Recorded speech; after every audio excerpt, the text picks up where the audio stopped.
Donc je viens de recevoir mes LED que j'ai acheté sur Amazon qui remplacent les H7, on va les remplacer sur les lampes halogènes et on va voir ce que ça donne. Donc voilà à quoi ça ressemble. Pourquoi je les change? Je pense que tous les détenteurs d'une Mégane 3 phase 3 avec les phares lenticulaires savent de quoi je parle. C'est vraiment une calamité au niveau de la visibilité. Donc on va essayer de mettre cela. Donc c'est des H7, je crois que c'est du 5500K ou du 6500K, je sais plus trop. Je vous mettrai les détails en description. Donc moi ce qui m'inquiète en voyant ça, c'est de savoir du coup si ça va bien rentrer dans le phare. Donc au niveau de la taille.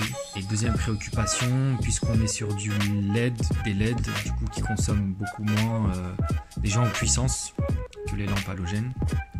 C'est de savoir du coup est-ce qu'on aura des erreurs OBD et s'il y a des moyens de les régler.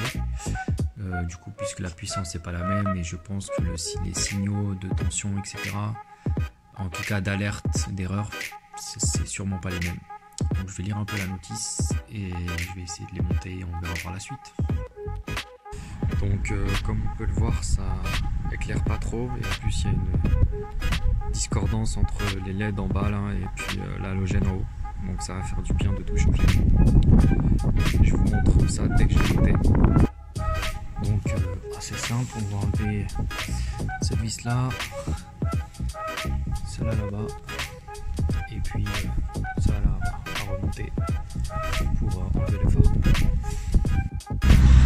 Vu qu'on va trifouiller sur l'électrique et tout ça, on n'oublie pas d'enlever la batterie pour éviter tout contact. Donc voilà à quoi ça ressemble l'halogène de base. Donc on va brancher directement, voir ce que ça donne. Ce qu'il faut savoir également, c'est que nos LED elles sont polarisées, donc il y a un plus et un moins. Donc, je sais pas pourquoi c'est flou là, mais là le plus est à droite et le moins à gauche. Et du coup, il faudrait qu'on regarde avec un multimètre en fait sur notre sortie où est-ce qu'on a le plus, où est-ce qu'on a le moins. Du coup, pour les brancher correctement. Voilà, c'est bien monté. Bon, ça ressort un peu. Il faudra essayer avec le cache du coup, si ça gâche pas trop. C'est parfait, ça se ferme, on va allumer ça et on va regarder pour le phare avant droit si ça fonctionne. On peut voir du coup qu'il y a quand même une différence d'éclairement, mais surtout que c'est beaucoup plus beau je trouve, c'est plus raccord avec les LED d'en bas. On monte à droite, à gauche plutôt, et on est parti. Et voilà, avec les deux phares, ce que ça donne, je trouve que c'est beaucoup plus propre.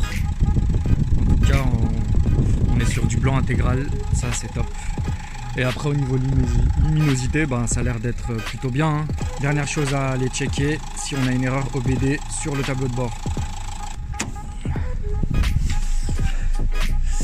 On n'a bien aucune erreur, donc ça me surprend un peu pour vous dire la vérité.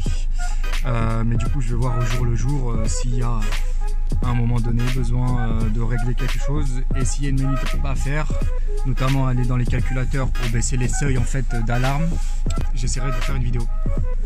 Voilà, je suis assez surpris en fait parce que c'est assez simple de les monter. Je pensais à quelque chose d'un peu plus compliqué.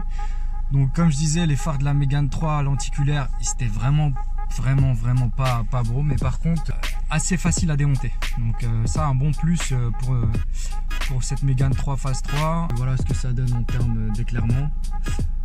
Bon, faudra voir en route non éclairée, mais disons que je suis assez satisfait. Faudra voir maintenant sur le long terme, est-ce que ça tient la durée de vie de ces LED. Bon, comme je disais, c'était du Made in China. Je vous ai mis un lien dans la description sur où je les ai achetés. Bon, je les ai achetés sur Amazon. Mais là, pour le coup, il n'y a pas de manip à faire. Vous pouvez les changer. Et voilà, c'est du plug and play. À très bientôt. Et si vous faites la manip et que vous avez des questions, n'hésitez pas à m'envoyer un message. Ciao, ciao!